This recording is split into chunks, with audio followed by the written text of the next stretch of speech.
Okay, today we're going to be continuing our nonfiction book. Remember, nonfiction is about true facts, and these are things you already know about. So we brainstormed all about owls, Mrs. Cushman, and this is the table of contents that we came up with that we thought would be really good for all of the things we knew about owls.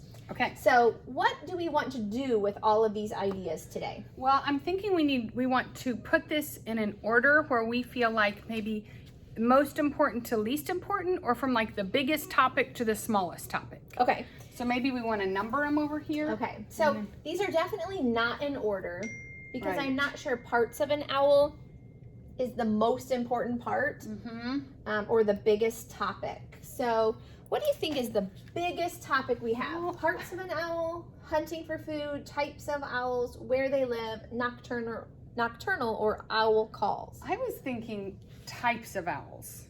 You I think so too, because Okay. we know about a few types. So let's put a number 1 by that. Okay. Okay.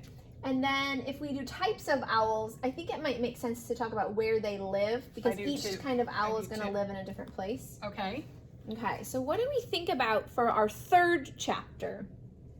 We can Do you think we go? I was thinking, I don't know if we do parts of an owl, and the reason I was thinking parts of an owl because in our parts of an owl we may talk about their talons or their beak, Okay. and those then could go lead me into hunting. Okay, that's that okay? Yeah, that sounds Okay. good.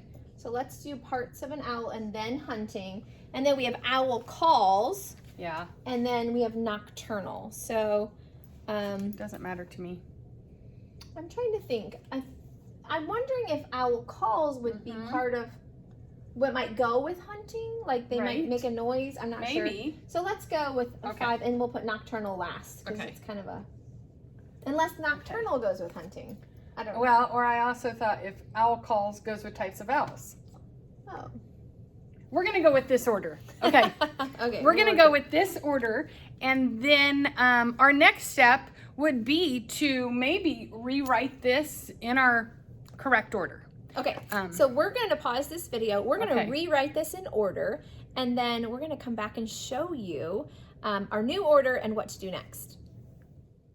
Okay, we just rewrote our table of contents in order, and we actually were talking about this, and we really think we might want to change something.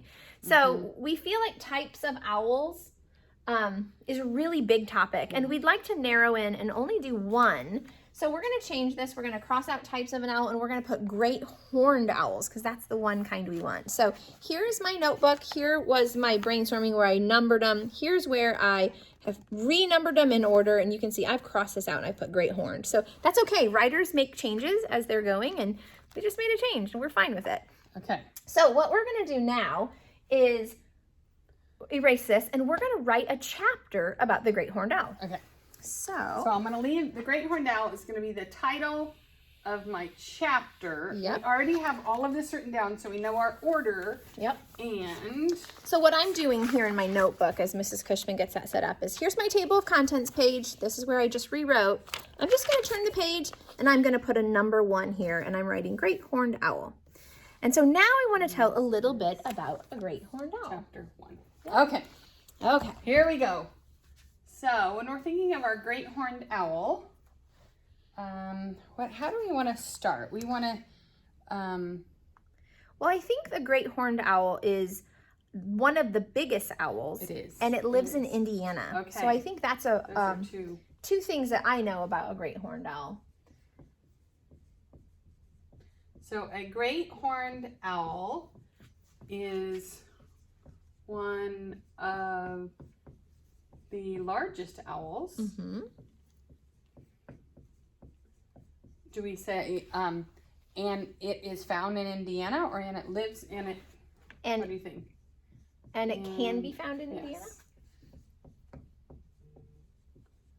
Okay. Did you say can be found? Is that what you said? Yes. Yes. Okay. Okay. Mm-hmm. I feel like we need a little bit more. I do too. So what else do we know about great horned owls? Well, I don't know if this is more of the parts, but the horns. I feel Okay, like so that's important.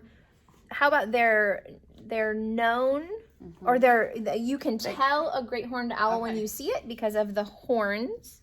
Great. Getting a little close to that camera. Okay.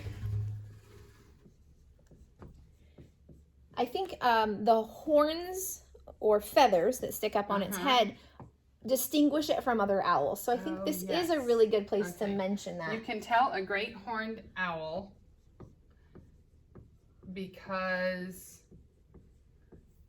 of the feather-like horns. Yeah. Is that okay? Yep. Feather-like horns That stick up. that stick up on its head. Now, when you're writing nonfiction and you want to cross-reference what you know with a fact, it is okay to look in a book to get your idea, but it really should be all of the things you know. You're not copying from a book. It's the stuff in your head, and it's okay to cross-reference it with something, but this is the stuff we know about great horned owls. Okay, one of the largest owls can be found in Indiana. You can tell it tell the owl because of the feather-like horns that stick up on its head. So that's really good. It's a short chapter, but that's okay. I could probably add a picture here so that my reader can kind of see what it looks like. We can add that later. Okay. That could be something we go back and get that detail in. Okay. Okay, so what do we want you to do? We want you to grab your writing notebook, flip to your table of contents, pick one of your chapters. We started with number 1 just because that made sense to us. But, if you have a lot to say about, chapter 6, write chapter 6 first. We don't have to write them in order. Okay, turn your page, write your chapter heading, and then write your paragraph on that page. And it doesn't have to be perfect right now. No. This is a draft, and we can add more later. So. Yes. Okay, so we can't wait to see your writing.